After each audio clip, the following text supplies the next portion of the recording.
എന്റെ പ്രിയപ്പെട്ട സഹോദരങ്ങളെ, നമ്മുടെ മക്കൾ അല്ലാഹു സുബ്ഹാനഹു വ തആല മക്കളെ കുറിച്ച് ഖുർആനിൽ പറഞ്ഞത് എന്താ? വിശുദ്ധമായ ഖുർആൻ എടുത്തു നോക്കുകയാണെങ്കിൽ ഒരു സ്ഥലത്ത് അല്ലാഹു സുബ്ഹാനഹു വ തആല വിശുദ്ധമായ ഖുർആനിൽ പറയുകയാണ്, അൽ മാലു വൽ ബനൂന സീനത്തുൽ ഹയാത്തുദ് ദുനിയ വൽ ബാഖിയാത്തുസ് സ്വാലിഹാത്ത്.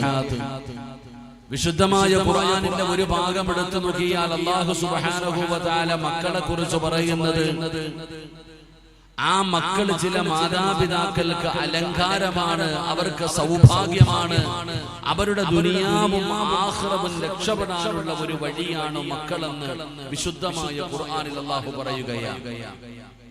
അതേ ഖുർആൻ എടുത്തു നോക്കിയാൽ മറ്റൊരു ഭാഗത്ത് അല്ലാഹു സുബ്ഹാനഹു വ തആല പറയുന്നു, ഇന്നമാ അംവാലുകും വ ഔലാദുകും ഫിത്ന. അതേ മക്കളെ കുറിച്ച് ഖുർആനിന്റെ മറ്റൊരു ഭാഗം എടുത്തു നോക്കുമ്പോൾ അല്ലാഹു സുബ്ഹാനഹു വ തആല മക്കളെ കുറിച്ച് പറയുന്നത് അത് മാതാപിതാക്കൾക്ക് ഫിത്നയാണ്, മാതാപിതാക്കൾക്ക് അത് സങ്കടമാണ്, മാതാപിതാക്കൾക്ക് അത് ദുഃഖമാണ് എന്ന് അല്ലാഹുവിന്റെ വിശുദ്ധമായ ഖുർആൻ മറ്റൊരു ഭാഗത്ത് പറയുകയാണ്. എന്റെ പ്രിയപ്പെട്ട സഹോദരങ്ങളെ, എല്ലാവരുടെയും ആഗ്രഹമാണ് മക്കള് നല്ല മക്കളാകണം, സ്വാലിഹീങ്ങളാകണം, കണ്ണിന് കുളിർമയുള്ള മക്കളാകണം, ദുനിയാവിലും ആഖിറത്തിലും ഉപകരിക്കുന്ന മക്കളാകണം. എന്റെ പ്രിയപ്പെട്ട സഹോദരിമാരെ, സഹോദരങ്ങളെ, മക്കള് നിസ്കരിക്കുന്നവരാ, നോമ്പ് പിടിക്കുന്നവരാ, ഖുർആൻ ഓതുന്നവരാ, ദിക്റ് പറയുന്നവരാ, സദഖ കൊടുക്കുന്നവരാ എന്ന് പറഞ്ഞതുകൊണ്ട് മാത്രം നമുക്ക് രക്ഷയുണ്ടാകണമെന്നില്ല. നബി സല്ലല്ലാഹു അലൈഹി വസല്ലമ തങ്ങൾ പറയുന്നു, ഒരാൾ മരണപ്പെട്ടു കഴിഞ്ഞാൽ ആ മരണപ്പെട്ടു പോയ മനുഷ്യന് പ്രയോജനം ചെയ്യുന്നതിന് നന്മകളെ കുറിച്ച് നബി തങ്ങൾ പഠിപ്പിക്കുന്നുണ്ട്. ഒരാൾ മരണപ്പെട്ടു കഴിഞ്ഞാൽ അദ്ദേഹത്തിന് ഉപകാരപ്പെടുന്ന കാര്യങ്ങൾ എണ്ണി പറയുമ്പോ നബി സല്ലല്ലാഹു അലൈഹി വസല്ലമ തങ്ങൾ പറഞ്ഞു, മരണപ്പെട്ടു പോയ മനുഷ്യന് ഉപകാരപ്പെടുന്ന കാര്യങ്ങളിൽ പെട്ടതാണ് സ്വാലിഹീങ്ങളായ മക്കൾ. എന്റെ പ്രിയപ്പെട്ടവരെ, സ്വാലിഹീങ്ങളായ മക്കള് സ്വാലിഹായി എന്ന് പറഞ്ഞു മാത്രം മാതാപിതാക്കൾക്ക് പ്രയോജനം ഉണ്ടാകണമെന്നില്ല. എടോ, നിസ്കരിക്കും, ഖുർആൻ ഓതും, ദിക്റ് പറയും, സദഖ കൊടുക്കും, നല്ല കാര്യങ്ങൾ ചെയ്യും, അങ്ങനെ ചെയ്തത് കൊണ്ട് മാത്രം മാതാപിതാക്കൾക്ക് പ്രയോജനമുള്ള മക്കളായി മാറൂല. നബിതങ്ങൾ പറഞ്ഞത്, മരണപ്പെട്ടു പോയ മാതാപിതാക്കൾക്ക് പ്രയോജനം ചെയ്യുന്ന ഒരു കാര്യം സ്വാലിഹീങ്ങളായ ദുആ ചെയ്യുന്ന മക്കളാണെന്ന് മഹാനായ നബിയുന റസൂലുള്ളാഹി സ്വല്ലല്ലാഹു അലൈഹി വസല്ലം. അപ്പൊ മക്കള് ദുആ ചെയ്യുന്ന മക്കളാകണം. അപ്പൊ ഈ സദസ്സിലിരിക്കുന്ന ഏകദേശമുള്ള മാതാപിതാക്കളുടെ ആഗ്രഹമാണ്, ഉസ്താദേ എന്റെ മക്കള് നല്ല മക്കളാകണം, എന്നെ സ്വർഗത്തിൽ കൊണ്ടുപോകുന്ന മക്കളാകണം എന്ന് ആഗ്രഹിക്കുന്നവരാണ് ഈ സദസ്സിലിരിക്കുന്നതിൽ അധികം പേരും. മറ്റൊരു വിഭാഗമാണെങ്കിൽ മക്കളുടെ പരാതി പറയുന്ന, ഉസ്താദേ ഞാൻ പറഞ്ഞിട്ട് അനുസരിക്കുന്നില്ല, ഇവൻ എന്നെ ബഹുമാനിക്കുന്നില്ല, എന്നെ ആദരിക്കുന്നില്ല എന്നൊക്കെ മാതാപിതാക്കളും മക്കളെ കുറിച്ച് സങ്കടം പറയുകയും പരാതി പറയുകയും ദുആ ചെയ്യണമെന്ന് പറയുകയും ചെയ്യാറുണ്ട്. എന്നാൽ എന്റെ പ്രിയപ്പെട്ട സഹോദരങ്ങളെ, സഹോദരിമാരെ, നല്ല മക്കളെ വെറുതെ കിട്ടൂല. നല്ല മക്കളെ വെറുതെ കിട്ടൂല. സ്വാലിഹായ മക്കള് എന്ന് പറയുന്നത് എളുപ്പത്തിൽ കിട്ടുന്ന ഒരു കാര്യമല്ല. അത് മനസ്സിലാക്കണമെങ്കിൽ മഹാനായ സയ്യിദുനാ ഉമർ ഇബ്നുൽ ഖത്താബ് റളിയല്ലാഹു തആല അൻഹു, ഇസ്ലാമിന്റെ രണ്ടാമത്തെ ഖലീഫയായ ഉമർ ഇബ്നുൽ ഖത്താബ് റളിയല്ലാഹു തആല അൻഹു രാജ്യം ഭരിക്കുമ്പോൾ ഒരു പിതാവ് തന്റെ ചെറിയ മകന്റെ കൈ പിടിച്ചുകൊണ്ട് ഉമർ തങ്ങളുടെ ചാരത്തേക്ക് കടന്നു വരികയാണ്. ഉമർ ഇബ്നുൽ ഖത്താബ് റളിയല്ലാഹു തആല അൻഹുവിന്റെ ചാരത്തേക്ക് ഒരു പിതാവ് തന്റെ ചെറിയ മകന്റെ കൈ പിടിച്ചുകൊണ്ട് നടന്നു വന്നിട്ട് ഉമർ തങ്ങളോട് പറയുന്നു, അല്ല ഖലീഫ, ഉമർ തങ്ങളെ, ഇവൻ എന്നെ ബഹുമാനിക്കുന്നില്ല, ഞാൻ പറയുന്നത് അനുസരിക്കുന്നില്ല, എന്നെ ആദരിക്കുന്നില്ല, അതുകൊണ്ട് ഇവനോട് എന്റെ മാതാപിതാക്കളോടുള്ള കടമകളെ കുറിച്ച്, കടപ്പാടുകളെ കുറിച്ച് ഈ കുട്ടിയെ ഒന്ന് ഉപദേശിച്ച് നന്നാക്കി തരണമെന്ന് മഹാനായ സയ്യിദുനാ ഉമർ ഇബ്നുൽ ഖത്താബ് റളിയല്ലാഹു തആല അൻഹുവിനോട് ആ പിതാവ് വന്നിട്ട് സങ്കടം പറയുകയാണ്. ഉസ്താദിന്റെ അടുക്കൽ കൊണ്ടുപോയിട്ട്, ഉസ്താദ് ഇവൻ ഇത്തിരി അനുസരണക്കേടാണ്, പറഞ്ഞാൽ അനുസരിക്കുന്നില്ല, അതുകൊണ്ട് ഇവനെ ഒന്ന് ഉപദേശിച്ച് നേരെയാക്കി തരണമെന്ന് ഉസ്താദന്മാരോട് സയ്യിദന്മാരോട് പറയുന്നത് പോലെ ഒരു പിതാവ് ഉമർ തങ്ങളുടെ മുമ്പിലേക്ക് തന്റെ മകനുമായി കടന്നു വന്നിട്ട് ആ കുട്ടിയുടെ പരാതികൾ പറഞ്ഞു കൊടുക്കുകയാണ്. ആ കുട്ടിയുടെ പരാതികൾ പറഞ്ഞു കൊടുത്തിട്ട് അവിടെ നിന്ന് പറഞ്ഞു, ഇവനെ ഒന്ന് ഉപദേശിച്ച് നന്നാക്കി തരണം. മഹാനായ സയ്യിദുനാ ഉമർ ഇബ്നുൽ ഖത്താബ് റളിയല്ലാഹു തആല അൻഹു ആ ചെറിയ മകനെ അടുത്തേക്ക് വിളിക്കുകയാണ്. ആ ചെറിയ മകനെ അടുത്തേക്ക് വിളിച്ചു നിർത്തിയിട്ട് അവിടെ നിന്ന് പറഞ്ഞു കൊടുത്തു, മോനെ, നിന്റെ മാതാപിതാക്കളെ ആദരിക്കണം, നീ ബഹുമാനിക്കണം. അവരോട് നിനക്ക് ഒരുപാട് കടപ്പാടുകളുമുണ്ട്. നിന്റെ ഉമ്മയുടെ കാൽച്ചുവട്ടിലാണ് സ്വർഗം കിടക്കുന്നത്. നിന്റെ ഉമ്മയുടെ കാൽച്ചുവട്ടിലാണ് സ്വർഗം കിടക്കുന്നത്. അതാ വാപ്പ സ്വർഗത്തിന്റെ മധ്യ കവാടമാണ്. നിന്റെ വാപ്പ സ്വർഗത്തിന്റെ വാതിലാണ്. പടച്ചവനെ, ഉമർ തങ്ങളാ പൊന്നാര മകനെ അവിടെ നിന്ന് ഉപദേശിക്കുകയാണ്. നീ ഉപ്പയുടെ മുമ്പിൽ ശബ്ദമുയർത്തി സംസാരിക്കാൻ പാടില്ല. അവരുടെ മുമ്പിൽ നീ ഇരിക്കാൻ പാടില്ല. പടച്ചവനെ, അതാ മാതാപിതാക്കളോടുള്ള കടമകളെ കുറിച്ച്, ആ പിതാവിനെ കുറിച്ച് ആ പൊന്നുമകനോട് ഉമർ തങ്ങളെല്ലാം പറഞ്ഞു കൊടുക്കുകയാണ്. വളരെ അനുസരണയോടെ സമാധാനത്തോടെ ആ പൊന്നുമകൻ അവിടെ നിന്ന് എല്ലാം കേൾക്കുകയാണ്. പടച്ചവനെ, എല്ലാം പറഞ്ഞു കഴിഞ്ഞപ്പോ പിതാവിന് വലിയ സന്തോഷമായി. തന്റെ പൊന്നാര മകൻ നന്നായി കാണുമല്ലോ എന്ന് കരുതിയിട്ട് ആ പിതാവ് ഉമർ തങ്ങളുടെ മുമ്പിൽ നിന്ന് ആ പൊന്നുമകനെ കൈപിടിച്ചുകൊണ്ട് തിരിച്ച് നടക്കാൻ തയ്യാറാകുമ്പോ ആ ചെറിയ കുട്ടിയാണ് ഉമർ തങ്ങളോട് ചോദിക്കുകയാ. ആ ചെറിയ മകൻ ഉമർ ഇബ്നുൽ ഖത്താബ് തങ്ങളോട് ചോദിക്കുകയാ, അല്ല ഖലീഫ, ഇത്രയും നേരം എനിക്ക് എന്റെ മാതാപിതാക്കളോടുള്ള കടമകളെ കുറിച്ച്, കടപ്പാടുകളെ കുറിച്ച്, എനിക്ക് എന്റെ മാതാപിതാക്കളോടുള്ള കടമകളെ കുറിച്ചാണ് ഇത്രയും നേരം നിങ്ങൾ പറഞ്ഞു തന്നത്. എല്ലാം ഞാൻ അംഗീകരിക്കുന്നു, എല്ലാം ഞാൻ അംഗീകരിക്കുന്നു. എന്നാ ഉമർ തങ്ങളെ, എനിക്കൊരു സംശയമുണ്ട് തങ്ങള്, എനിക്കൊരു സംശയമുണ്ട് തങ്ങള്. എന്താ പൊന്നുമോനെ, നിന്റെ സംശയം എന്താണ് പൊന്നുമോനെ? സയ്യിദുനാ ഉമർ ഇബ്നുൽ ഖത്താബ് റളിയല്ലാഹു തആല അൻഹു ആ പൊന്നുമകനോട് ചോദിക്കുമ്പോ ആ പൊന്നുമകൻ ചോദിച്ച ചോദ്യം എന്തെന്നറിയുവോ? അല്ല ഖലീഫ, എന്റെ മാതാപിതാക്കൾക്ക് എന്നോട് വല്ല കടമയുമുണ്ടോ? എന്റെ വാപ്പയ്ക്ക് എന്നോട് വല്ല കടമയുമുണ്ടോ?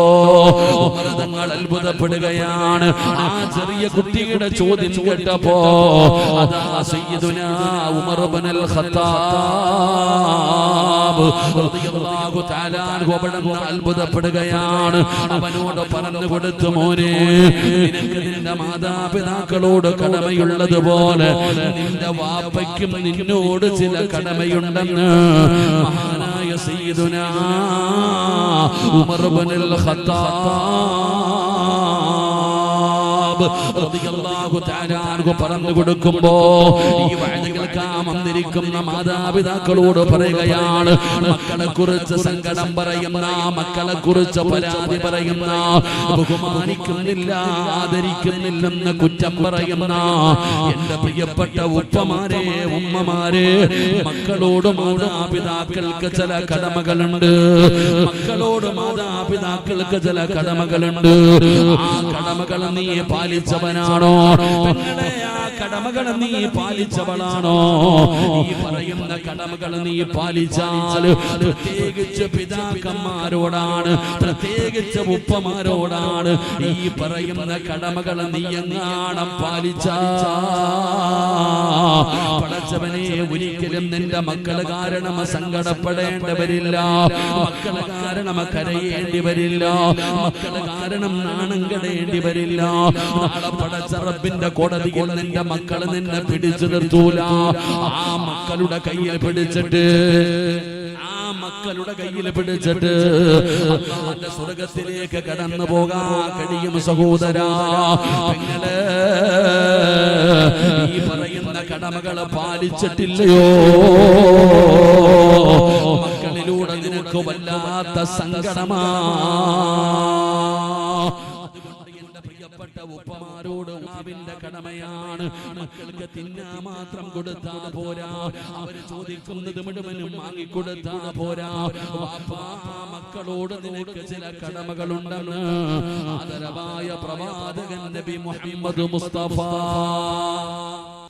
എന്റെ പ്രിയപ്പെട്ട സഹോദരങ്ങളെ, സഹോദരിമാരെ, മാതാപിതാക്കൾക്ക് തന്റെ മക്കളോടുള്ള ഒന്നാമത്തെ കടമ മഹാനായ സയ്യിദുനാ ഉമർ ഇബ്നുൽ ഖത്താബ് റളിയല്ലാഹു തആല അൻഹു ആ പൊന്നു മകനോട് പറഞ്ഞു കൊടുക്കുകയാണ്, ഒരു വാപ്പയ്ക്ക് തന്റെ മക്കളോടുള്ള ഒന്നാമത്തെ കടമ ആ മക്കൾക്ക് നല്ല ഒരു ഉമ്മയെ കൊടുക്കൽ വാപ്പയുടെ കടമയാണെന്ന് ആദരവായ പ്രവാചകൻ നബി മുഹമ്മദ് മുസ്തഫ. ഉറക്കെ പറഞ്ഞു, ആദരവായ പ്രവാചകൻ നബി മുഹമ്മദ് മുസ്തഫ സല്ലല്ലാഹു അലൈഹി വസല്ലമ തങ്ങൾ പറയുന്നു, മക്കൾക്ക് നല്ല ഒരു ഉമ്മയെ കൊടുക്കണം. മക്കൾക്ക് നല്ല ഒരു ഉമ്മയെ കൊടുക്കണം. എന്റെ പ്രിയപ്പെട്ട സഹോദരങ്ങളെ, ഈ കുട്ടിയോട് ചോദിച്ചു, നിന്റെ ഉമ്മ ആരാണ്? അപ്പൊ മകൻ പറയാ, വീട്ടിൽ ഒരെണ്ണം നിൽക്കുന്നുണ്ട്, വീട്ടില് ഒരെണ്ണമുണ്ട്. സത്യം പറഞ്ഞാൽ അത് വാപ്പ എവിടുന്ന് അടിച്ചോണ്ട് വന്ന ഏതോ ഒരു അടിമ പെണ്ണായിരുന്നു. ഏതോ ഒരു അടിമ പെണ്ണാണ്. വാപ്പ അത് നിക്കാഹ് കഴിച്ചോല്ലെന്ന് അറിയില്ല. അതാണ് അദ്ദേഹത്തിന്റെ ആ കുട്ടിയുടെ ഉമ്മയുടെ ചരിത്രം. ആ മകനെ കൊണ്ട് വന്നിട്ടാണ് പിതാവ് ഉമർ തങ്ങളോട് സങ്കടം പറയുന്നത്, പരാതി പറയുന്നത്. എന്റെ പ്രിയപ്പെട്ട സഹോദരങ്ങളെ, സഹോദരിമാരെ, എന്റെ പ്രിയപ്പെട്ട ചെറുപ്പക്കാരോട് പറയുന്നത്, മോനെ, ഒരു നല്ല ഉമ്മയെ കൊടുക്കണമെന്ന് പറഞ്ഞാൽ ആരാണ് നല്ല ഉമ്മ? നമ്മൾ ഇന്ന് നോക്കുന്നത് കാണാൻ സുന്ദരിയായിരിക്കണം, നല്ല വിദ്യാഭ്യാസം ഉണ്ടായിരിക്കണം, നല്ല പൈസ ഉണ്ടായിരിക്കണം, നല്ല കുടുംബത്തിൽ പിറന്നവളായിരിക്കണം. ഇതൊക്കെയാണ് നമ്മൾ നല്ലത് എന്ന് കാണുന്ന കാരണങ്ങൾ. എന്റെ പ്രിയപ്പെട്ട സഹോദരിമാരോട് മനസ്സിലാക്കേണ്ടത്, സഹോദരങ്ങളോട് ഞാൻ പറയുന്നത്, നല്ല മക്കളെ വെറുതെ കിട്ടൂല. നല്ല മക്കളെ വെറുതെ കിട്ടൂല. ഞാൻ പറഞ്ഞതല്ല, അല്ലാഹു പറഞ്ഞതാ.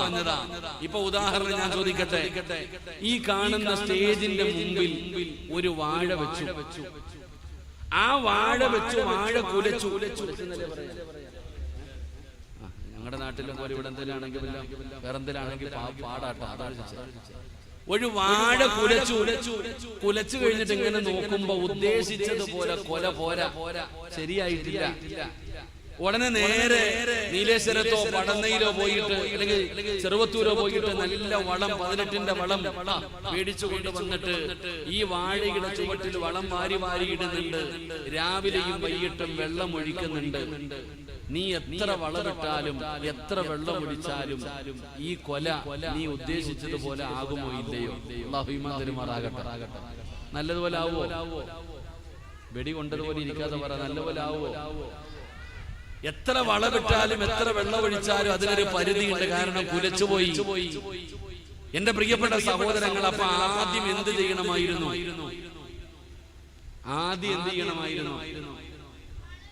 വളവിടണം. അവന് ബോധമുണ്ട്. ഇനി എന്ത് ചെയ്യണം? വെള്ളം ഒഴിക്കണം. എന്ത് ചെയ്യണം താത്താമാരെ? ആ വാഴ നല്ല ആകണമെങ്കിൽ എന്ത് ചെയ്യണം? എന്റെ പ്രിയപ്പെട്ടവരെ, വളവിടലോ വെള്ളമൊഴിക്കലോ മാത്രമല്ല, ഈ കാണുന്ന മണ്ണിൽ വാഴ വെച്ചാൽ കിളിക്കുമോ എന്ന് കർഷകന് കണ്ടാൽ അറിയാം. മണ്ണിന്റെ വിളവുള്ള മണ്ണുകൾ അറിയാം. എന്റെ പ്രിയപ്പെട്ടവര്, അത് നോക്കിയാൽ തന്നെ അറിയാം. ചില സ്ഥലങ്ങൾ നമുക്കറിയാം, നല്ല മണ്ണാണ്, കൃഷിയിട്ടാൽ വിളവ് കിട്ടുമെന്ന് ഉറപ്പുള്ള ചില മണ്ണുകളുണ്ട്. അത് യഥാർത്ഥ കർഷകന് തിരിച്ചറിയാം. എന്തിനാണ് ഞാൻ ഈ കർഷകന്റെ കഥ പറഞ്ഞതെന്നറിയോ? അല്ലാഹുവിന്റെ വിശുദ്ധമായ ഖുർആൻ പറയുകയാ, അല്ലാഹുവിന്റെ പരിശുദ്ധമായ ഖുർആൻ പറയുകയാ, വൽ ബലദു തയ്യിബു യഖ്റുജു നബാതുഹു ബിഇദ്നി റബ്ബി. അല്ലാഹുവിന്റെ വിശുദ്ധമായ ഖുർആൻ പറയുകയാ, എന്റെ പ്രിയപ്പെട്ട ഉമ്മമാരെ, എന്റെ പ്രിയപ്പെട്ട ഉപ്പമാരെ, അല്ലാഹുവിന്റെ പരിശുദ്ധമായ ഖുർആൻ പറയുകയാ, നല്ല ഉമ്മമാരുടെ മടിത്തട്ടിലാണ്, നല്ല ഉമ്മമാരുടെ മടിത്തട്ടിലാണ് നല്ല മക്കള് ജനിക്കുന്നത്, നല്ല മക്കള് ജനിക്കുന്നത് നല്ല ഉമ്മമാരുടെ മടിത്തട്ടിലാണെന്ന് അല്ലാഹുവിന്റെ വിശുദ്ധമായ ഖുർആൻ പറയുമ്പോ, എന്റെ പ്രിയപ്പെട്ട സഹോദരി, അല്ലാഹുവിനെ ഭയന്ന് ജീവിക്കുന്ന, 5 നേരം നിസ്കരിക്കുന്ന, ശരീരം മറച്ചുകൊണ്ട് പടച്ചറപ്പിനെ ഭയന്ന് ജീവിക്കുന്ന പെൺകുട്ടികളുണ്ടല്ലോ, അല്ലാഹുവിനെ ഭയന്നുകൊണ്ട് ജീവിക്കുന്ന ഉപ്പമാരുണ്ടല്ലോ, മാതാപിതാക്കളുടെ മടിത്തട്ടിലാണ് നല്ല മക്കൾ വളരുന്നത്. അല്ലെങ്കിൽ നിങ്ങൾക്ക് ആർക്ക് വേണമെങ്കിലും ആയിരക്കണക്കിന് ചരിത്രമെടുത്ത് വായിച്ചു നോക്കാം. പടച്ചറപ്പേ, അല്ലാഹുവിന്റെ പ്രവാചകൻ സ്വല്ലല്ലാഹു അലൈഹി വസല്ലമ തങ്ങൾ വരെയുള്ള ആദം നബി മുതൽ അഷ്റഫുൽ ഖൽഖായ തങ്ങൾ വരെയുള്ള പ്രവാചകന്മാര്, ഉമ്മമാര് വളർത്തിയ പ്രവാചകന്മാരുടെ ചരിത്രമെടുത്ത് വായിച്ചു നോക്കണോ.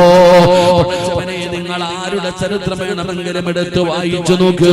സ്വഹാബത്തിന്റെ ചരിത്രമുണ്ടല്ലോ, താബീങ്ങളുടെ ചരിത്രമുണ്ടല്ലോ, ഇമാമുമാരുടെ ചരിത്രമുണ്ടല്ലോ, ഔലിയാക്കന്മാരുടെ ചരിത്രമുണ്ടല്ലോ. ഉമ്മമാര് വളർത്തിയ അല്ലാഹുവിനെ ഭയന്ന് ജീവിച്ചിരുന്ന വാപ്പമാര്, ഉമ്മമാര്, അവര് വളർത്തിയ ഒരു മക്കളും ഇന്ന് വരെ തരതിരിഞ്ഞു പോയിട്ടില്ല. അവര് കാരണം മാതാപിതാക്കൾക്ക് കണ്ണുനീര് കുടിക്കേണ്ട ഗതികേട് വന്നിട്ടില്ല. ആയിരക്കണക്കിന് ചരിത്രം സാക്ഷിയാടോ. എത്ര ചരിത്രമാണ് നിങ്ങൾക്ക് വേണ്ടത്, എത്ര ചരിത്രമാണ് നിങ്ങൾക്ക് വേണ്ടത്.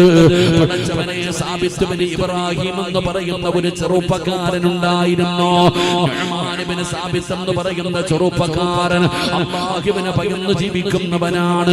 യുവത്വത്തിന്റെ നിലവിലൂടെ നടന്നു പോകുന്ന ചെറുപ്പക്കാരൻ അല്ലാഹുവിനെ വല്ലാത്ത പേടിയാണ്. ഹലാലാണെന്ന് ഉറപ്പുള്ള ഭക്ഷണമല്ലാതെ സാബിത്ത് വേറെ ഒന്നും കഴിക്കാറില്ല. പടച്ചവനെ, ഭക്ഷണം കഴിച്ചിട്ട് ദിവസങ്ങളായി വല്ലാത്ത വിശപ്പാണ്. വീടിനകത്ത് കിടന്നിട്ട് ഉറക്കം വരുന്നില്ല. സാബിത്ത് എന്ന് പറയുന്ന ചെറുപ്പക്കാരൻ ഇറങ്ങി നടക്കുകയാണ്. ആരെങ്കിലും ഒരു നേരത്തെ ഭക്ഷണം തന്നാലോ, ആരെങ്കിലും ഒരു നേരത്തെ ഭക്ഷണം തന്നാലോ. നുഅ്മാൻ ഇബ്നു സാബിത്ത് ഇങ്ങനെ നടക്കുകയാണ്. രാവിലെ മുതൽ വൈകുന്നേരം വരെ നടന്നു, ഒരാളും ഭക്ഷണം കൊടുക്കുന്നില്ല. അവസാനം നടന്ന് നടന്ന് പടച്ചവനെ, ഒഴുകുന്ന ഒരു പുഴയുടെ ചാരത്തുകൂടെ നടന്നു പോകുമ്പോ നുഅ്മാൻ ഇബ്നു സാബിത്ത് തളർന്നു വീഴുകയാ. നടക്കാൻ കഴിയാതെ വിശപ്പിന്റെ കാഠിന്യത്താൽ അവിടുന്ന് തളർന്ന് താഴെ വീഴുകയാണ്. ആ പുഴയുടെ ചാരത്തിങ്ങനെ തളർന്നു കിടക്കുമ്പോ വെള്ളത്തിലൂടെ ഒരു പഴമിങ്ങനെ ഒഴുകി വരികയാ. ഒരു പഴമിങ്ങനെ വെള്ളത്തിലൂടെ ഒഴുകി വരുന്നു. പടച്ചവനെ, നുഅ്മാൻ ഇബ്നു സാബിത്ത് അത് കാണുമ്പോ, വിശപ്പിന്റെ കാഠിന്യമാണല്ലോ, ആ വെള്ളത്തിലൂടെ ഒഴുകി വരുന്ന പഴമെടുത്ത് കഴിക്കുകയാ.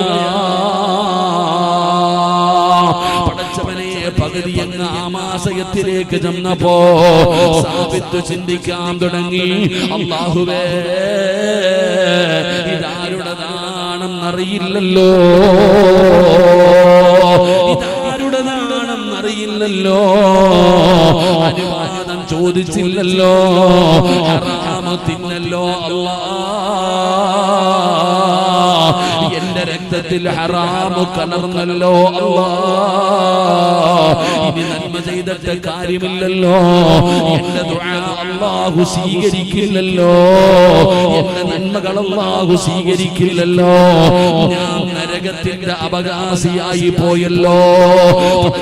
നുഅ്മാൻ ഇബ്നു സാബിത്ത് എന്ന് പറയുന്ന ചെറുപ്പക്കാരൻ തലയിലൂടെ മണ്ണ് വാരിയിടുകയാണ്. ഭ്രാന്തനെ പോലെ നിലവിളിക്കുകയാ.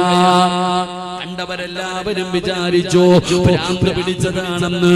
പക്ഷേ സാബിത്ത് കരഞ്ഞതെന്തിനാണെന്നറിയുവോ? വെള്ളത്തിലൂടെ ഒഴുകി വന്ന പഴത്തിന്റെ ഉടമ ആരാണെന്നറിയില്ല, അനുവാദം ചോദിച്ചില്ല, അന്യവന്റെ സ്വത്ത് തിന്നല്ലോ, ഹറാമിന്റെ രക്തം ശരീരത്തിലായല്ലോ, ഇനി നന്മ ചെയ്തിട്ട് കാര്യമില്ലല്ലോ. സാബിത്ത് ഓടുകയാണ്, ആ പുഴയുടെ എതിരെ ഓടുകയാണ്. എവിടെ നിന്നാണ് ഈ പഴം വീണത്? കിലോമീറ്ററുകളെ സഞ്ചരിച്ചു ചെല്ലുമ്പോ വെള്ളത്തിലേക്ക് നിൽക്കുന്ന ഒരു മരം കാണുകയാണ്. ഇവിടെ നിന്നാണ് പഴം വീണത്, ഈ തോട്ടത്തിൽ നിന്നാണ് പഴം വീണത്. നഅ്മാൻ ഇബ്നു സാബിത്ത് ഓടിച്ചെല്ലുകയാണ്. തോട്ടത്തിനകത്ത് നിൽക്കുന്ന മനുഷ്യന്റെ മുമ്പിൽ ചെന്നിട്ട് കരഞ്ഞുകൊണ്ട് പറയുകയാ, അറിയാതെ തിന്നുപോയതാ, എന്റെ കയ്യിലിരിക്കുന്ന പഴത്തിന്റെ പകുതി എന്റെ വയറ്റിനകത്തായി പോയി, എനിക്ക് പൊരുത്തം തരണേ, എനിക്ക് പൊരുത്തം തരണേ. പൊട്ടിക്കരഞ്ഞുകൊണ്ട് പറയുമ്പോ ആ മനുഷ്യൻ പറഞ്ഞു, ചെറുപ്പക്കാരാ, ഈ തോട്ടം എന്റേതല്ല, ഞാൻ ഇവിടത്തെ തൊഴിലാളിയാണ്, പൊരുത്തം തരാൻ മുതലാളിക്കല്ലേ കഴിയൂ. സാബിത്ത് ചോദിക്കുന്നു, നിങ്ങളുടെ മുതലാളിയുടെ വീട് എവിടെയാ? മുതലാളിയുടെ വീടെവിടെയാ? പടച്ചവനെ, 3 ദിവസം രാവും പകലും സഞ്ചരിക്കാനുള്ള ദൂരമുണ്ട്. പടച്ചവനെ, സാബിത്ത് തയ്യാറാവുകയാണ്. തന്റെ കയ്യിലിരിക്കുന്ന ഒരു പഴത്തിന്റെ പൊരുത്തം ചോദിക്കാൻ ദിവസങ്ങളോളം സഞ്ചരിക്കുകയാണ്. അവസാനം പറഞ്ഞ അടയാളം വെച്ച മുതലാളിയുടെ വീടിന്റെ മുറ്റത്ത് ചെന്നു ഒരു പ്രായം ചെന്ന മനുഷ്യനെ കാണുകയാണ്. സാബിത്ത് കരയുകയാണ്, സാബിത്ത് കരയുകയാണ്. സങ്കടപ്പെട്ടുകൊണ്ട് നടന്നത് മുഴുവനും പറഞ്ഞു കൊടുത്തിട്ട് കരയുകയാ, എനിക്ക് പൊരുത്തം തരണേ, എന്നെ നരകത്തിൽ നിന്ന് രക്ഷപ്പെടുത്തണേ. പൊട്ടിക്കരഞ്ഞുകൊണ്ട് പൊരുത്തം ചോദിക്കുമ്പോ ആ പ്രായം ചെന്ന മനുഷ്യൻ ചിന്തിക്കുന്നു, അല്ലാ, ഇവനാരാ അല്ലാ, ഇവനാരാ അല്ലാ, ഇവന് സാധാരണ ഒരു ചെറുപ്പക്കാരനല്ല, ഇവനെ ഭയന്ന് ജീവിക്കുന്നവനാണ്. ആ മനുഷ്യൻ പറഞ്ഞ ചെറുപ്പക്കാരനായ നഅ്മാൻ ഇബ്നു സാബിത്തിനോട്, എന്റെ മകളെ വിവാഹം കഴിച്ച നിനക്ക് ഞാൻ പൊരുത്തപ്പെട്ടു തരാ, എന്റെ മകളെ നീ വിവാഹം കഴിക്കണം. അവള് കണ്ണിന് കാഴ്ചയില്ലാത്തവളാണ്, അവള് കാലിന് സ്വാധീനമില്ലാത്തവളാണ്.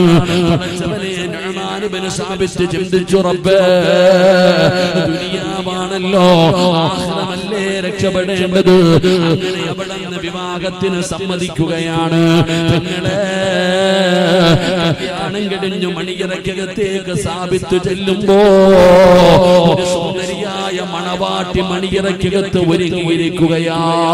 സാബിത്ത് ചോദിക്കുന്നു, എവിടെ എന്റെ ഭാര്യ, എവിടെ?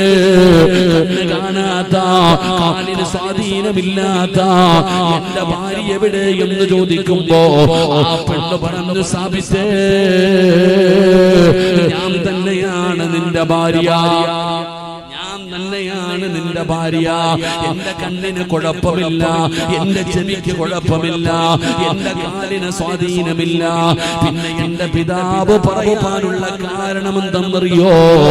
ഓർമ്മ വെച്ച കാലം മുതല് എന്റെ കണ്ണുകൊണ്ട് ഹറാം കണ്ടിട്ടില്ല.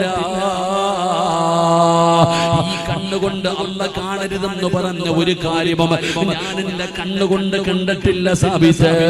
ഹറാം കേൾക്കാത്ത ചെവിയാ സാബിത്ത്, ഹറാമിലേക്ക് പോകാത്ത കാലാ സാബിത്ത്. ഞാൻ അല്ലാഹനെ പേടിച്ച് ജീവിക്കുന്നവളാ. എന്റെ പ്രിയപ്പെട്ട ചെറുപ്പക്കാരാ, ഈ സാബിത്തും ഈ പെണ്ണും കൂടെ കുടുംബ ജീവിതം നടത്തി. അവര് രണ്ടുപേരും വിറ്റിട്ടടോ, അവർക്ക് വിളവ് കൊടുത്തടോ. ഉമ്മാടെ ഗർഭാശയത്തിൽ ഒരു മകൻ ജനിക്കുകയാണ്. ആ പിതാവിന്റെ മകൻ ആരായിരുന്നെന്നറിയുമോ? മഹാനായ ഇമാമുന അബൂ ഹനീഫ. ഇമാം അബൂ ഹനീഫ റളിയല്ലാഹു തആല അൻഹു നഅ്മാൻ ഇബ്നു സാബിത്തിന്റെ മകനായിരുന്നു എന്ന് ചരിത്രം പറയുമ്പോ ഇത് തന്നെയാ ഖുർആനും പറഞ്ഞത്, ഇത് തന്നെയാ ഹദീസും പറഞ്ഞത്. നിങ്ങളെ നീ നല്ലവളാണോ? നീ അല്ലാഹനെ പേടിയുള്ളവളാണോ? ചെറുപ്പക്കാരാ, നീ ക്വാളിറ്റി ഉള്ളവനാണോ? നീ അല്ലാഹുവിനെ ഭയന്ന് ജീവിക്കുന്ന ഒരു ചെറുപ്പക്കാരനാണോ? അല്ലാഹു നിനക്ക് നല്ല മക്കളെ തരും പൊന്നുമോനെ. നിനക്കറിയുമോ, മദീനത്തൊരു കോടീശ്വരൻ ഉണ്ടായിരുന്നു. മദീനത്തൊരു കോടീശ്വരൻ ഉണ്ടായിരുന്നു.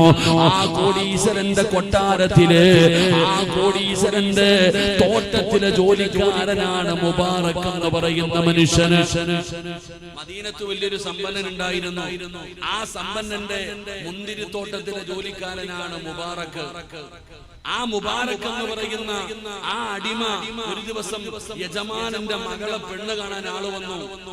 തന്റെ യജമാനന്റെ മകളെ പെണ്ണ് കാണാൻ ആള് വന്നപ്പോ യജമാനൻ മുബാറക്കിനെ വിളിച്ചിട്ട് പറഞ്ഞു, മുബാറക്ക് പോയിട്ട് ഒരു കുല മുന്തിരി പറിച്ചു കൊണ്ടുവാ, എന്റെ മകളെ പെണ്ണ് കാണാൻ ആള് വന്നിരിക്കുകയാ, മുന്തിരി കൊണ്ടുവരാൻ. മുബാറക്ക് നേരെ മുന്തിരി തോട്ടത്തിൽ പോയി മുന്തിരിങ്ങ പറിച്ചു കൊണ്ടുവന്ന് യജമാനന്റെ മുമ്പിൽ വെച്ചു. യജമാനൻ ഒരെണ്ണം ടെസ്റ്റ് ചെയ്ത് നോക്കി. വല്ലാത്ത പുളിപ്പ്. യജമാനൻ പറഞ്ഞു, മുബാറക്ക് പോയി മധുരമുള്ളത് പറിച്ചുകൊണ്ട് വാടാ, വിരുന്നുകാര് വന്നിരിക്കുന്നു. മുബാറക്ക് രണ്ടാമതും പോയി മുന്തിരിങ്ങ പറിച്ചു കൊണ്ടുവന്ന് യജമാനന്റെ മുമ്പിൽ വെച്ചു കൊടുത്തു. അതെടുത്തു നോക്കുമ്പോ അതിന് വല്ലാത്ത കയ്പ്. യജമാനന്റെ മുഖം ചുമക്കാൻ തുടങ്ങി. കളിയാക്കുന്നോടാ മുബാറക്ക്, പോയി മുന്തിരി തോട്ടത്തിൽ പോയിട്ട് എന്റെ മകളെ പെണ്ണ് കാണാൻ ആള് വന്നിരിക്കുന്നു, നല്ല മധുരമുള്ളത് പറിച്ചു കൊണ്ടുവാ. മൂന്നാമതും പറഞ്ഞു വിട്ടു. മുബാറക്ക് മുന്തിരി തോട്ടത്തിൽ പോയിട്ട് ഇങ്ങനെ നോക്കി നടന്നിട്ട് കുറച്ച് മുന്തിരിങ്ങ പറിച്ചു കൊണ്ടുവന്ന് യജമാനന്റെ മുമ്പിൽ വെച്ചു കൊടുത്തു. ഒരെണ്ണം എടുത്ത് കഴിച്ചു നോക്കുമ്പോ അതിന് വല്ലാത്ത പുളിപ്പും വല്ലാത്ത കയ്പും. യജമാനൻ വിചാരിച്ചു കളിയാക്കിയതാണെന്ന്. മുബാറക്കിനെ തല്ലാൻ തുടങ്ങി. നിനക്കറിയില്ലേ, തല്ലുന്ന സമയത്ത് മുബാറക്ക് പറയുന്നുണ്ട്, മധുരമുള്ളതും മധുരമില്ലാത്തതും എനിക്കറിയില്ല, മധുരമുള്ളതും മധുരമില്ലാത്തതും എനിക്കറിയില്ല. 10 കൊല്ലമായില്ലേടാ ഇവിടെ ജോലി ചെയ്യാൻ തുടങ്ങിയിട്ട്, 10 വർഷമായില്ലേടാ എന്ന് പറഞ്ഞ് മുബാറക്ക് എന്ന് പറയുന്ന അടിമയെ ഇങ്ങനെ തല്ലുമ്പോ ആ മുബാറക്ക് ചോദിക്കുകയാ, 10 വർഷമായി ഞാൻ മുന്തിരിത്തോട്ടത്തിൽ ജോലി ചെയ്യുന്നുണ്ട്, 10 വർഷമായി ഞാൻ മുന്തിരിത്തോട്ടത്തിൽ ജോലി ചെയ്യുന്നുണ്ട്, തിന്നാ നിങ്ങൾ എനിക്ക് അനുവാദം തന്നിട്ടുണ്ടോ? 10 വർഷമായി മുന്തിരിത്തോട്ടം നോക്കാനല്ലേ പറഞ്ഞത്, തിന്നാൻ അനുവാദം തന്നിട്ടുണ്ടോ? ഇല്ല. ഇന്നുവരെ താഴെ വീണ ഒരു മുന്തിരി പോലും ഞാൻ എടുത്ത് കഴിച്ചിട്ടില്ല. കഴിച്ചാലല്ലേ മധുരമുള്ളതും മധുരമില്ലാത്തതും അറിയാൻ പറ്റും. പുളിയുള്ളതും പുളിയില്ലാത്തതും അറിയണമെങ്കിൽ ഒരിക്കലെങ്കിലും തിന്നു നോക്കണ്ടേ? സുബ്ഹാനല്ലാഹ്. ആ യജമാനന്റെ കൈ വിറയ്ക്കാൻ തുടങ്ങി. 10 വർഷമായി ഒരു മുന്തിരിത്തോട്ടത്തിൽ ജോലി ചെയ്തിട്ട് ഒരു മുന്തിരി പോലും ആ ചെറുപ്പക്കാരൻ എടുത്ത് കഴിച്ചിട്ടില്ലെങ്കിൽ സുബ്ഹാനല്ലാഹ്, ആ ചെറുപ്പക്കാരന്റെ ക്വാളിറ്റിയെ കുറിച്ചൊന്ന് ചിന്തിക്ക്. അള്ളാഹു നമുക്ക് ഈമാൻ തരുമാറാകട്ടെ. ആ മൈക്ക് സെറ്റുകാരാ, ഈ 2 ഫാനൊന്നും നിർത്താൻ പറ്റുമോ? ചെവി കേൾക്കണില്ല. അതുകൊണ്ട് സ്റ്റേജിൽ ഇരിക്കുന്നവർ ഇത്തിരി ചൂട് കൊണ്ടാലും കുഴപ്പമില്ല. അള്ളാഹു പരലോകത്ത് കിടന്ന് കഷ്ടപ്പെടുന്നവരെ തൊട്ട് കാക്കുമാറാകട്ടെ. ഒരിത്തിരി നേരം നോഫായി.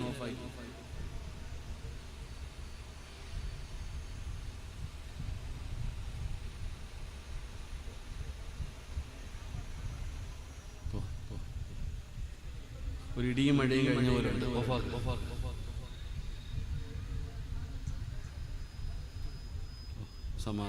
ചങ്ങായിമാരെ, ഇവൻ എഴുന്നേറ്റ് ഇവനൊരു കസേര കൊടുക്കണം. ഈ പയ്യന്റെ കസേര, 2 പേരും കൊണ്ടിരിക്കുമ്പോ ചങ്കും കൊണ്ടിരിക്കുമ്പോഴാണ് കുഴപ്പം. ഒരു കസേര വന്നിട്ട് കൊടുത്തേരെ.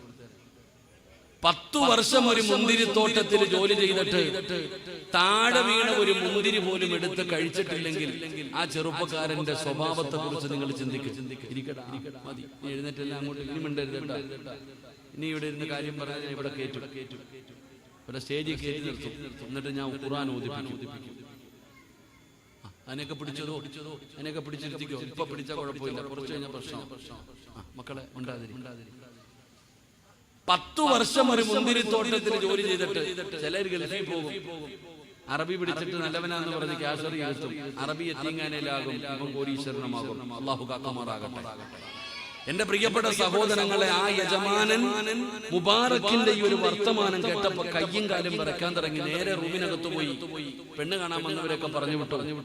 എന്നിട്ട് നേരെ മകളെ വിളിച്ചിട്ട് പറഞ്ഞു, മോളെ, വാപ്പ നിനക്കൊരു പുതിയാപ്പളയെ കണ്ടെത്തി. ഈ പെൺകുട്ടി ചോദിച്ചു, ആരാ വാപ്പ? നമ്മുടെ തോട്ടത്തിൽ ജോലി ചെയ്യുന്ന മുബാറക്ക്. അപ്പൊ ഈ പെൺകുട്ടി ചോദിക്കുക, എന്തേ ഉപ്പ, ഓനെ കിട്ടിയല്ലോ? എന്തുകൊണ്ടാണ് വലിയ വലിയ ആൾക്കാർ വന്നിട്ട് കൊടുക്കാതെ ഈ മുന്തിരിത്തോട്ടത്തിൽ ജോലി ചെയ്യുന്ന നമ്മുടെ തൊഴിലാളിയെ തെരഞ്ഞെടുക്കാനുള്ള കാരണം എന്താ? ആ സമയത്ത് വാപ്പ പറഞ്ഞു കൊടുത്തു, മോളെ ഇവനെക്കാളും അള്ളാനെ പേടിയുള്ള ഒരാളെ ഇനി കിട്ടൂല, ഇവനെക്കാളും നല്ല ഒരുത്തനം മരിക്കുന്ന കാലം വരെ ഇനി ഉപ്പ തെരഞ്ഞാലും കിട്ടൂല. അവൻ അള്ളാഹുവിന് അത്രത്തോളം ഭയന്ന് ജീവിക്കുന്നവനാ, ഇവൻ നല്ലവനാ മോളെ. ആ സമയത്ത് മകൾ ഉപ്പാനോട് പറയാ, വാപ്പായ്ക്ക് ഇഷ്ടമാണോ? വാപ്പാൻ ഇഷ്ടമാണോ? ഇഷ്ടമാണ് എങ്കിൽ എനിക്കും ഇഷ്ടമാണ്. അള്ളാഹു ഈമാൻ തരുമാറാകട്ടെ, അള്ളാഹു ഈമാൻ തരുമാറാകട്ടെ. പണ്ടത്തെ പെൺകുട്ടികൾ അങ്ങനെ, പണ്ടത്തെ പെൺകുട്ടികൾ വാപ്പ പറയും, മോളെ നിന്റെ കല്യാണം ഉറപ്പിച്ചു, പയ്യനിതാ, ഓക്കെ വാപ്പ സമ്മതിച്ചു, അൽഹംദുലില്ലാ കല്യാണം കഴിക്കും, ജീവിക്കും. ഇന്നത്തെ പെൺകുട്ടികളോ 10ാം ക്ലാസ്സിലും +1നും +2നും പഠിക്കുന്നവള് വാപ്പ അടുത്ത് പറയും, ഞാൻ ഒരെണ്ണത്തെ സെറ്റ് ചെയ്ത് വെച്ചിട്ടുണ്ട്, ഓനെ തന്നെ മതി, വേറെ ആരെയും വാപ്പ നോക്കണ്ട. ഇന്നത്തെ പെൺകുട്ടികൾ പറയാ, വാപ്പ പറഞ്ഞു മോളെ കല്യാണം, വാപ്പ കെട്ടത്തേ ഉള്ളൂ, ഞാൻ കെട്ടത്തില്ല. ഇന്നത്തെ പെൺകുട്ടികൾ പറയാ, ഉമ്മ പറയുന്ന മോളെ ഉപ്പ ഒരാളെ നോക്കി വെച്ചിട്ടുമ്മ, ഞാൻ ഫേസ്ബുക്കിലൂടെ ഇൻസ്റ്റാഗ്രാമിൽ വെച്ചിരിക്കുന്നവൻ എന്ത് ചെയ്യും? ഞാൻ ജീവിക്കുവാണെങ്കിൽ അവന്റെ കൂടെ ജീവിക്കത്തുള്ളൂ. ജീവിച്ചോ, അല്ലാഹു ഈമാൻ തരുമാറാകട്ടെ. ആ പെൺകുട്ടി കല്യാണത്തിന് സമ്മതിച്ചു. അങ്ങനെ ആ മുബാറക്കിന്റെ വിവാഹം കഴിഞ്ഞു. ആ മുബാറക്കും ആ കോടീശ്വരന്റെ മകളും കുടുംബജീവിതം നടത്തി. അവര് രണ്ടുപേരും കൂടെ കുടുംബജീവിതം നടത്തിയപ്പോ അല്ലാഹു അവർക്ക് കൊടുത്ത മകന്റെ പേരാണ് അബ്ദുല്ലാഹ് മുബാറക് റളിയല്ലാഹു തആല അൻഹു, ലോകമറിയുന്ന പണ്ഡിതൻ. അല്ലാഹു ഈമാൻ തരുമാറാകട്ടെ. അതുകൊണ്ട് എന്റെ ചെറുപ്പക്കാര് പഠിക്കേണ്ടത്, കല്യാണം കഴിക്കാൻ പ്രായമായ എന്റെ മക്കളോട്, എന്റെ പെണ്ണുങ്ങളോട് ഞാൻ പറയുന്നത്, മോനെ സൗന്ദര്യമല്ലടാ, സൗന്ദര്യമല്ല, സമ്പത്തല്ല, കുടുംബ മഹിമയല്ല നീ കാണേണ്ട ക്വാളിറ്റി. ഒരു സൗന്ദര്യം നോക്കണ്ട എന്ന് ഞാൻ പറയുന്നില്ല, സമ്പത്ത് നോക്കണ്ട എന്ന് ഞാൻ പറയുന്നില്ല. സമ്പത്തിനോ സൗന്ദര്യത്തിനോ കുടുംബ മഹിമയ്ക്കോ അല്ല, ദീനുള്ള പെണ്ണിനെ വേണം നീ കല്യാണം കഴിക്കാൻ. അല്ലാഹു നമുക്ക് ഈമാൻ തരുമാറാകട്ടെ. അല്ലാഹുവിന്റെ പരിശുദ്ധമായ ദീൻ, അതാണ് കല്യാണത്തിന് പോകുമ്പോ, നിക്കാഹിന് പോകുമ്പോൾ ഉസ്താദന്മാര് ഓതുന്ന ഒരു ഹദീസാണ്. 4 കാര്യങ്ങളാണ് ഉസ്താദന്മാര് പറയുന്നത്. ആ 4 കാര്യങ്ങൾ 4 കാര്യങ്ങൾ അവിടെ എണ്ണി പറയുകയാ. ചെറുപ്പക്കാരാ, സൗന്ദര്യമല്ലടാ, സമ്പത്തല്ലടാ, കുടുംബ മഹിമയല്ലടാ, പരിഗണിക്കേണ്ടത് ദീനാണ്, ദീനാണ്, ദീനാണ്. നീ കെട്ടുന്ന പെണ്ണ് തലമറയ്ക്കുന്നവളാണോ? അവൾ നിസ്കരിക്കുന്നവളാണോ? അവൾ അല്ലാഹുവിനെ ഭയന്ന് ജീവിക്കുന്നവളാണോ? അതാണടാ ആദ്യം നോക്കേണ്ടത്. അതാണ് ചെറുപ്പക്കാരാ ആദ്യം നോക്കേണ്ടത്. എന്റെ പെൺകുട്ടികളോട് പറയുകയാണ്, ഉമ്മമാരെ, മകളെ നീ വിവാഹം കഴിച്ചു കൊടുക്കുമ്പോ ആ കെട്ടാൻ വരുന്ന പുതിയ പളയുണ്ടല്ലോ, പടച്ചവനെ ദുബൈയിലെ കടയുണ്ടോ എന്നല്ല നോക്കേണ്ടത്, പടച്ചവനെ അല്ലെങ്കിൽ അല്ലാഹുവേ സമ്പത്തുണ്ടോ എന്നല്ല, സൗന്ദര്യമുണ്ടോ എന്നല്ല, അവൻ നിസ്കരിക്കുന്നവനാണോ, അവൻ അല്ലാഹുവിനെ ഭയന്ന് ജീവിക്കുന്നവനാണോ, അവൻ നല്ല കാര്യം ചെയ്യുന്നവനാണോ, അവന്റെ ഹൃദയത്തിൽ അല്ലാഹ് ഉണ്ടോ എന്നാ നോക്കേണ്ടത്. എന്റെ പ്രിയപ്പെട്ടവരെ, ആ ദീനിനെയാണ് പരിഗണിക്കേണ്ടത്. ആ ദീനിനെ പരിഗണിച്ചില്ലെങ്കിൽ, എന്റെ ചെറുപ്പക്കാരോട് പറയുകയാ, അല്ലാഹുവേ ഒരു മകൻ എന്നോട് പറഞ്ഞതാണ്, ഒരു ചെറുപ്പക്കാരനോട് പറഞ്ഞതാണ്, ഉസ്താദേ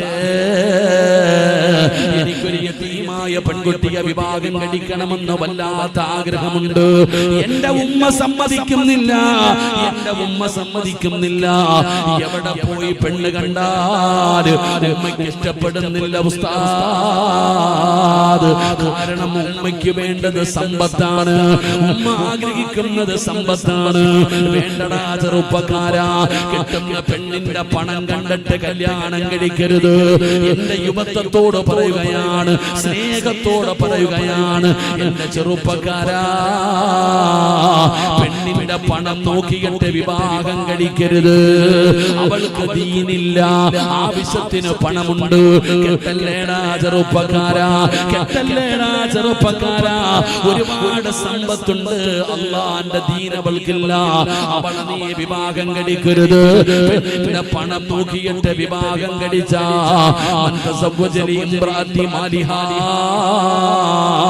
ആരെങ്കിലും പെണ്ണിന്റെ സമ്പത്ത് കണ്ടിട്ട് കല്യാണം കഴിച്ചാ അല്ലാഹു നിനക്ക് ദാരിദ്ര്യം തരുമെന്ന് ആദരവായ പ്രവാചകൻ നബി മുഹമ്മദ് മുസ്തഫ വസല്ലമ തങ്ങൾ നിന്റെ പണം കണ്ടിട്ട് കെട്ടിയവന്റെ അവസ്ഥ അറിയത്തില്ലേ? നീ എഴുതൊക്കെ പറയാറില്ലേ 50 പവനും കാറും ഒക്കെ തന്നതാ, ഇപ്പൊ എല്ലാം പോയെന്ന്. നീ തന്നെ പറയാറുണ്ടല്ലോ എന്റെ ഉപ്പ 50 പവനും കാറും 1 ഏക്കർ സ്ഥലമൊക്കെ തന്നതായിരുന്നു, എല്ലാം കളഞ്ഞെന്ന്. അന്ന് അവന്റെ ചിന്തയിൽ ആ പണമായിരുന്നു. അല്ലാഹു ഈ മന്ദിരമാറാകട്ടെ. ഉറക്കെ പറഞ്ഞു. ഒരിക്കലും പണം നോക്കിയിട്ട് പെണ്ണ് കെട്ടരുത്. സമ്പത്ത് നോക്കിയിട്ട് കല്യാണം കഴിച്ച ദാരിദ്ര്യം അല്ലാഹു തരും. 2 സൗന്ദര്യം. ദീനില്ല സൗന്ദര്യമുണ്ട്. ദീനില്ല സൗന്ദര്യമുണ്ട്. സിനിമാ നടിയ സുന്ദരിയാണ്, എന്നിട്ട് ദീനില്ല. കാണാൻ ഏറ്റവും നല്ല ഈ നാട്ടിലെ എല്ലാ ചെറുപ്പക്കാരും നോക്കുന്ന പെണ്ണാണ്. അവളെയാണ് കൂടെ കൊണ്ട് നടക്കേണ്ടത്. വേണ്ട ചെറുപ്പക്കാരാ, ദീനില്ലാത്ത സൗന്ദര്യമുള്ള പെണ്ണിനെ നീ വിവാഹം കഴിക്കരുത്. കാരണം സൗന്ദര്യം പെണ്ണിനെ നശിപ്പിച്ചു കളയുമെന്ന് ആദരവായ പ്രവാചകൻ നബി മുഹമ്മദ് മുസ്തഫ. പച്ച മലയാളത്തിൽ പറഞ്ഞ തേച്ചു കളയും. അല്ലാഹു കാക്കുമാറാകട്ടെ. പെട്ടെന്ന് മനസ്സിലാവുന്ന ഇന്നത്തെ കുട്ടികൾക്ക് മനസ്സിലാകുന്ന രീതിയിൽ പറഞ്ഞ തേച്ചു കളയും. അതന്നെ തേച്ചിട്ട് പൊക്കളയും. അല്ലാഹു കാക്കുമാറാകട്ടെ. ഇനി കുടുംബ മഹിമ. പടച്ചവൻ അംബാനിയുടെ മോളെ കെട്ടത്തുള്ളൂ. ദീനൊന്നുമില്ല, കലയില്ല, ഒന്നുമില്ല. വലിയ അറിയപ്പെടുന്ന നിങ്ങളുടെ നാട്ടിലെ ഏറ്റവും അറിയപ്പെടുന്ന ഒരു മനുഷ്യന്റെ മകൾ, ഇഷ്ടം പോലെ പണമുണ്ട്, ഏറ്റവും അറിയപ്പെടുന്ന കുടുംബം, ദീനില്ല. കല്യാണം കഴിക്കരുത്. കല്യാണം കഴിച്ച നീ പെട്ടുപോകൂടാ മോനെ. ആ വീട്ടിൽ നിനക്ക് 5 പൈസയുടെ വിലയുണ്ടാകില്ല. അല്ലാഹു കാക്കുമാറാകട്ടെ. അല്ലാഹു കാക്കുമാറാകട്ടെ. എന്നാ ദീൻ നോക്ക്. അല്ലാഹുവേ പടച്ചവനെ, ദീനുണ്ട്. സമ്പത്ത് കുറവാണ്, സൗന്ദര്യം കുറവാണ്, കുടുംബ മഹിമ കുറവാണ്. പക്ഷേ അള്ളയുണ്ടടാ ചെറുപ്പക്കാരാ. എന്റെ ഉപ്പമാരോട് പറയുകയാ, എന്റെ ഉമ്മമാരോട് പറയുകയാ, മക്കളുടെ ജീവിതം വെച്ച് കളിക്കല്ലേ. നിന്റെ ജീവിതമേ ഇങ്ങനെയായി പോയി. പാപ്പാ നീയെ നരകിക്കുകയാണ്. എന്തിനാ മക്കളെ കൂടെ പെടുത്തി കളയുന്നത്? എന്റെ പ്രിയപ്പെട്ട ഉപ്പമാരോട് ഞാനൊരു ചരിത്രം പറഞ്ഞു തരട്ടെ. മഹാനായ സയ്യിദുനാ ഉമർ ഇബ്നുൽ ഖത്താബ് ഇസ്ലാമിന്റെ ഭരണാധികാരിയാണ്. ഒരു രാജ്യത്തിന്റെ പ്രസിഡന്റാണ്. സയ്യിദുനാ ഉമർ ഇബ്നുൽ ഖത്താബ് റളിയല്ലാഹു തആല അൻഹു ഇസ്ലാമിന്റെ ഭരണാധികാരിയാണ്. ഖലീഫയായിരിക്കുമ്പോ ഉമർ തങ്ങൾ രാത്രിയിൽ ഇറങ്ങി നടക്കാറുണ്ട്. പടച്ചവനെ, ഉമർ തങ്ങൾ തന്റെ ജനതയെ കുറിച്ച് മനസ്സിലാക്കാൻ രാത്രിയിൽ ഇറങ്ങി നടക്കുമ്പോ ഒരു വീടിന്റെ പരിസരത്തുകൂടെ നടന്നു പോകുമ്പോ ഉമ്മയും മകളും കൂടെ വഴക്കു കൂടുകയാ. കാമുകന് വേണ്ടിയല്ല പെങ്ങള്, കാമുകന് വേണ്ടിയല്ല ഉമ്മമാരെ. ഉമ്മയും മകളും കൂടെ പാതിരാത്രിയിൽ വീടിനകത്ത് കിടന്ന് വഴക്കു കൂടുകയാണ്. എന്താണ് കാരണമെന്നറിയുവോ? ഉമ്മ മകളോട് പറയുന്ന, മോളെ പാലില് വെള്ളം കലർത്തിയിട്ട് വിൽക്കാൻ. ആ മകള് പറഞ്ഞു, ചതിയാ ഉമ്മ, പാപമാ ഉമ്മ, ഞാൻ വെള്ളം കലർത്തൂല ഉമ്മ. ഉമ്മ പിന്നെയും പറയുകയാ, വെള്ളം കലർത്തുമോള്. പിന്നെയും ഉമ്മ തന്റെ പൊന്നാര മകളെ നിർബന്ധിക്കുകയാണ്. ആ സമയത്ത് ആ പെൺകുട്ടി പറയുകയാ, ഉമറാണ് രാജ്യം ഭരിക്കുന്നത്. ഉമറങ്ങാണം ഇത് അറിഞ്ഞ നമ്മളെ വെറുതെ വിടില്ല ഉമ്മ. ആ സമയത്ത് ഉമ്മ മകളോട് പറയുകയാണ്, ഉമർ എങ്ങനെ അറിയാനാണ്? ഉമർ കിടന്ന് ഉറങ്ങുകയാണ്. ഉമർ വീടിനകത്ത് കിടന്ന് ഉറങ്ങുകയാണ്. ഈ വീടിനകത്ത് പാലിനകത്ത് വെള്ളം കലർത്തുന്നത് ഉമർ എങ്ങനെ അറിയാനാണ്?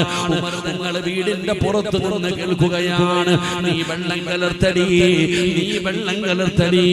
ഉമർ അറിയില്ല എന്ന് പറഞ്ഞിട്ട് ഉമ്മ നിർബന്ധിക്കുമ്പോ ആ പൊന്നുമോള് പറയുകയാ, ഉമർ കാണുന്നില്ലായിരിക്കാം, ഉമർ ഉറങ്ങുകയായിരിക്കാം. പക്ഷേ അല്ലാഹ് കാണുന്നുണ്ട് ഉമ്മ. ഉമർ കണ്ടില്ലെങ്കിലും അല്ലാഹു കാണുന്നുണ്ട്. അല്ലാഹു ഹാദിരി, അല്ലാഹു നാദിരി, അല്ലാഹു ഷാഹിദി, അല്ലാഹു മഈൻ. അല്ലാഹു കണ്ടുകൊണ്ടിരിക്കുകയാണ്. അല്ലാഹു സാക്ഷിയാണ്. അല്ലാഹു സാക്ഷിയാണ്. പടച്ചവനെ ആ പൊന്നാര മകള് പറയുമ്പോ സയ്യിദുനാ ഉമർ ഇബ്നുൽ ഖത്താബ്, ഉമർ തങ്ങളുടെ കണ്ടടങ്ങൾ നിറഞ്ഞു ഒഴുകുകയാണ്. ഉമർ തങ്ങൾ പോയടോ, സുബ്ഹി നമസ്കാരം കഴിഞ്ഞു. ഒരു സ്വഹാബിയെ വിളിച്ചിട്ട് പറയുകയാ, ഇന്ന വീട്ടിലൊരു പെൺകുട്ടിയുണ്ട്, വീട്ടിലൊരു പെൺകുട്ടിയുണ്ട്. ഇന്നലെ രാത്രി അവിടെ ഒരു സംഭവം നടന്നു. ആ വീട്ടിൽ പോയി അന്വേഷിക്കാൻ ഖലീഫ പറഞ്ഞു വിടുകയാണ്. അങ്ങനെ ഒരു മനുഷ്യനവിടെ കടന്നു ചെന്നു. ആ വീട്ടിലേക്ക് ചെല്ലുമ്പോ ആ പൊന്നുമോള് യതീമാ ഉമ്മ, ആ പൊന്നുമോള് യതീമാണ്. വാപ്പ മരണപ്പെട്ട മകളാണ്. പടച്ചവനെ അവര് വഞ്ചിക്കുന്നവരല്ല, അവര് കള്ളത്തരം കാണിക്കുന്നവരല്ല. ആ വീട്ടുകാര് ജീവിക്കുന്നത് ഒരൊട്ടകമുണ്ട്. ആ ഒട്ടകത്തിന്റെ പാല് കറന്നു കൊടുത്തിട്ട് ആ കിട്ടുന്ന പൈസ കൊണ്ടാണ് ആ വീട്ടുകാര് ജീവിച്ചിരുന്നത്. എന്നാൽ ഒട്ടകത്തിന് പാലില്ലാതെ വന്നപ്പോ ദിവസങ്ങളായി പട്ടിണിയാ, ദിവസങ്ങളായി പട്ടിണിയാ. പടച്ച റബ്ബേ, ഒരു ദിവസം അല്പം പാല് കിട്ടിയപ്പോ മകളോട് പറയുന്നു, മോളെ ഒരിത്തിരി വെള്ളം കലർത്തിയിട്ട് ഇതുകൊണ്ട് വിറ്റാ വല്ലതും കടിക്കാൻ കിട്ടുമല്ലോ, വല്ലതും കടിക്കാൻ കിട്ടുമല്ലോ. അതുകൊണ്ടാണ് പാലിൽ വെള്ളം കലർത്താൻ പറയുന്നത്. ആ സമയത്താണ് മകള് പറയുന്നത് അല്ലാഹ് കാണുന്നുണ്ടെന്ന്. സുബ്ഹാനല്ലാഹ്. ഉമർ തങ്ങളോട് ചെന്ന് ഈ സംഭവം പറയുമ്പോ, ഉമർ തങ്ങളെ രാജ്യത്തിന്റെ ഭരണാധികാരിയാണ്, ഒരു പ്രസിഡന്റാണ്, ഒരു രാജ്യത്തിന്റെ പ്രധാനമന്ത്രിയാണ്. പടച്ചവനെ, ഉമർ തങ്ങൾ തന്റെ വീട്ടിലേക്ക് കടന്നു ചെന്നു. രണ്ടാൺമക്കളെ വിളിക്കുകയാണ്, രണ്ടാൺമക്കളെ വിളിക്കുകയാണ്. ഉമർ തങ്ങൾ പറഞ്ഞു, മോനെ, വാപ്പ ഇന്നലെ രാത്രി ഒരു പെണ്ണിനെ കണ്ടടാ, അവൾ യതീമാ, വലിയ കൊട്ടാരമൊന്നുമില്ല, പാവപ്പെട്ടവളാ മോനെ, പാവപ്പെട്ടവളാ മോനെ. പക്ഷേ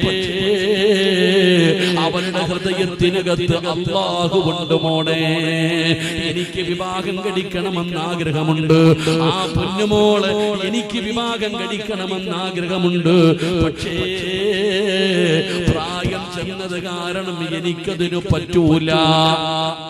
പ്രായം ചെന്നത് കാരണം എനിക്ക് ആ പെൺകുട്ടിയെ വിവാഹം കഴിക്കാൻ കഴിയൂല. അതുകൊണ്ട് രാജ്യത്തിന്റെ പ്രധാനമന്ത്രി ചോദിക്കുകയാ, മക്കളെ നിങ്ങൾ ആരെങ്കിലും കെട്ടുവോ മോനെ? ഒരു രാജ്യത്തിന്റെ പ്രധാനമന്ത്രി ചോദിക്കുകയാണ്. ഇസ്ലാമിന്റെ രണ്ടാമത്തെ ഖലീഫ ചോദിക്കുകയാ, എത്രയോ വലിയ വലിയ കുടുംബങ്ങളിൽ നിന്ന് കിട്ടുമടോ? ഉമർ തങ്ങൾ ചോദിക്കുകയാ, പണമില്ല, കൊട്ടാരമില്ല, വാപ്പയില്ല, സാധുവാണ് മോനെ, പക്ഷേ അല്ലാഹു ഉണ്ടടാ. ആ പെണ്ണിന്റെ ഹൃദയത്തിനകത്ത് ദീനുണ്ട്. ഉമർ തങ്ങളുടെ മകൻ പറഞ്ഞു, എനിക്ക് വേണം വാപ്പാ, ഞാൻ വിവാഹം കഴിക്കാം, ഞാൻ വിവാഹം കഴിക്കാം. അല്ലാഹുവേ,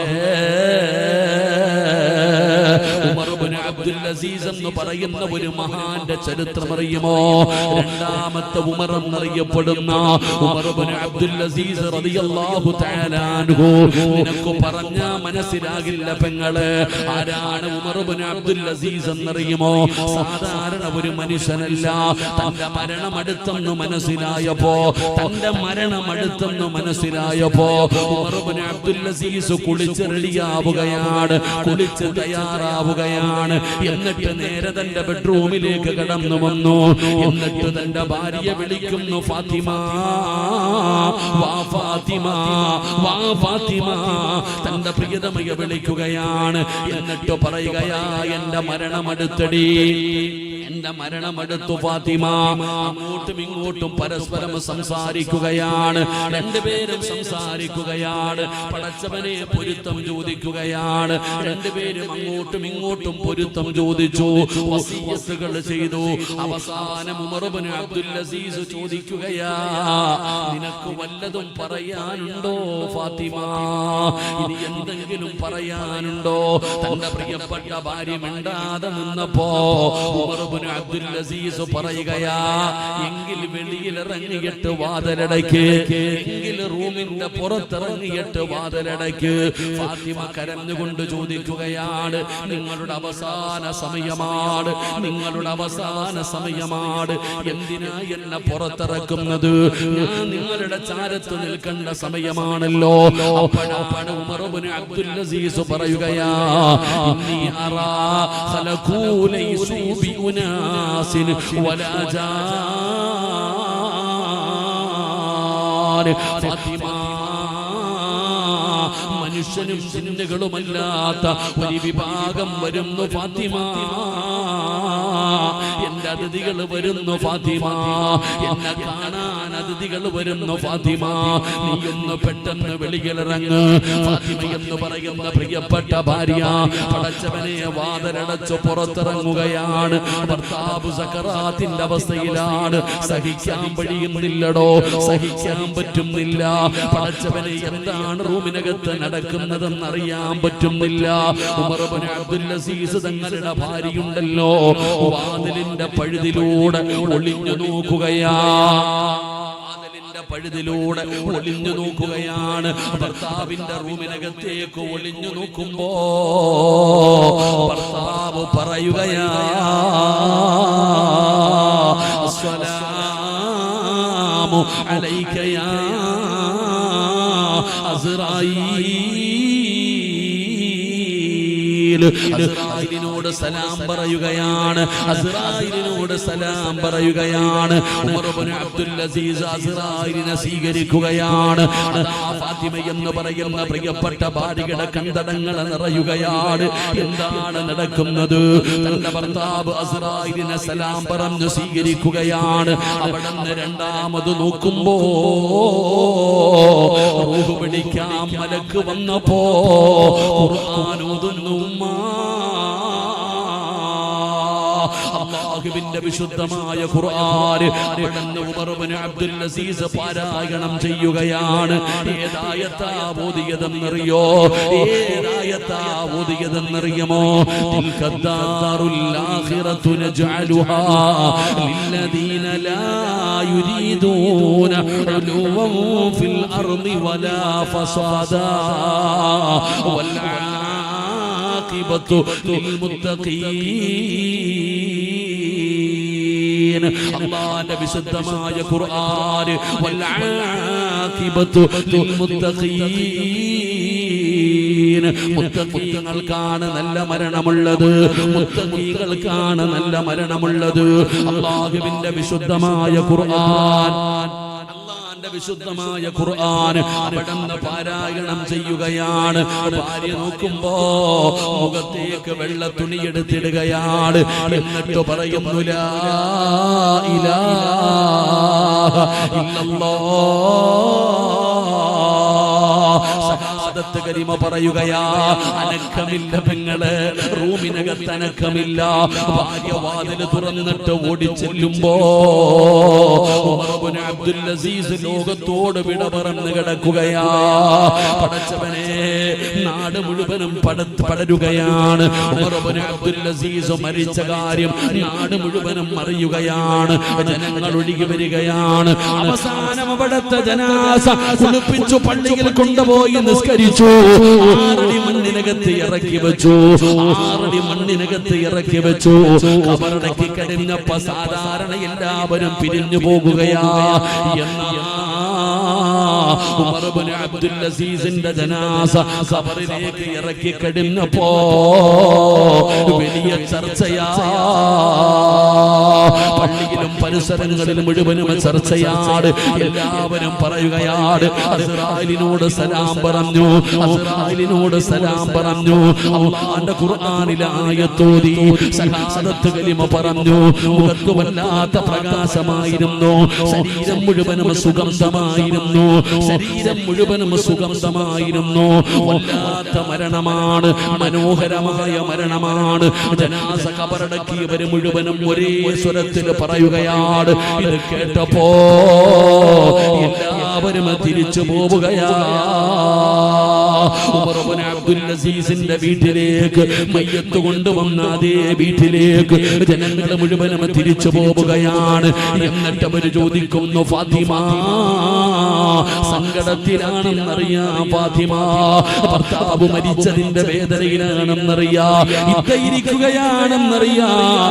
സങ്കടപ്പെടുത്താമെന്നതല്ല, വേദനിപ്പിക്കാമെന്നതല്ല, ഞങ്ങൾക്ക് ഒരേ ഒരു കാര്യം അറിയണം ഫാത്തിമ, ഒരേ ഒരു കാര്യം ചോദിക്കാമെന്നതാ. നിന്റെ ഭർത്താവ് മരിച്ചത് അസ്റായിലിനോട് സലാം പറഞ്ഞിട്ടാ. അല്ലാഹുവിന്റെ ഖുർആനിലെ വൽആഖിബത്തു ലിൽമുത്തഖീൻ, മുത്തഖീകൾക്കാണ് നല്ല മരണമുള്ളതെന്ന ഖുർആനിലെ ആയത്തോതി ശഹാദത്ത് കലിമ പറഞ്ഞു. ചിരിക്കുന്ന മുഖത്തോട്, സദാ സുഗന്ധമുള്ള ശരീരത്തോട് നിന്റെ ഭർത്താവ് ലോകത്തോട് വിട പറഞ്ഞു ഫാത്തിമ. എന്ത് നന്മയാ അല്ലാഹു ഇങ്ങനെ ഒരു മരണം കൊടുക്കാറ്. എന്താണ് കാരണമെന്ന് ചോദിക്കുമ്പോ ഉമർ ഇബ്നു അബ്ദുൽ അസീസ് തങ്ങളുടെ ഭാര്യ പറയുകയാ, അല്ലാഹുവേ എന്റെ ഭർത്താവ് ഒരുപാട് നിസ്കരിക്കുന്ന മനുഷ്യനായിരുന്നു, നോമ്പ് പിടിക്കുന്ന മനുഷ്യനായിരുന്നു, സദഖ കൊടുക്കുന്ന മനുഷ്യനായിരുന്നു. എന്നൊന്നും ഞാൻ പറയൂല, എന്നൊന്നും ഞാൻ പറയൂല. എന്റെ ഈ കാലം അല്ലാഹു നല്ല ഒരു മരണം കൊടുക്കാറ് ഒരേ ഒരു കാരണമേ ഉള്ളൂ, ഒരേ ഒരു കാരണമേ ഉള്ളൂ. ലാകിൻ വല്ലാഹി മാ റഅയ്തു അഹദൻ അഖ്വഫ അല്ലാഹുവിനെ കൊണ്ട് തന്നെയാണ് സത്യം, ഈ ലോകത്തിന്റെ അധിപനായ പടച്ചറപ്പിനെ കൊണ്ട് തന്നെയാണ് സത്യം. എന്റെ ഭർത്താവിനെ പോലെ അല്ലാഹുവിനെ പേടിയുള്ള ഒരു മനുഷ്യനെ ഞാൻ കണ്ടിട്ടില്ല. പെങ്ങിറക്കകത്ത് ഭാര്യയും ഭർത്താവും തമാശ പറയുമല്ലോ, രണ്ടുപേരും സംസാരിക്കാറുണ്ടല്ലോ. ഫാത്തിമയും ഉമർ ഇബ്നു അബ്ദുൽ അസീസും ഇടപ്പറയിലിരുന്ന് സംസാരിക്കുമ്പോ അല്ലാഹ് എന്നൊന്ന് പറഞ്ഞു, അല്ലാഹ് എന്നൊന്ന് പറഞ്ഞു. ഉമർ കരയുകയാണ്, ഉമർ ഇബ്നു അബ്ദുൽ അസീസ് കരയുകയാണ്, കണ്ടടങ്ങൾ നിറയുകയാണ്. വെളുപ്പാങ്കാലം വരെ, സുബഹി വരെ അല്ലാഹ് എന്നൊന്ന് പറഞ്ഞപ്പോ മരണമല്ല, ഖബറല്ല, നരകമല്ല, മസ്റയല്ല, അല്ലാഹ് എന്നൊന്ന് പറഞ്ഞപ്പോ അല്ലാഹുവിന്റെ പേര് പറയുന്നത് കേട്ടപ്പോ വെളുപ്പാങ്കാലം വരെ മണിയറക്കകത്തിരുന്ന കരഞ്ഞ മഹാനാ ഉമർ ഇബ്നു അബ്ദുൽ അസീസ്. ഈ ഉമർ ഇബ്നു അബ്ദുൽ അസീസ് ആരുടെ മകനാണെന്നറിയോ? രണ്ടുപേര് സംസാരിച്ചുകൊണ്ടിരുന്നപ്പോ അല്ലാഹ് എന്നൊന്ന് പറഞ്ഞപ്പോ കരയാൻ തുടങ്ങി.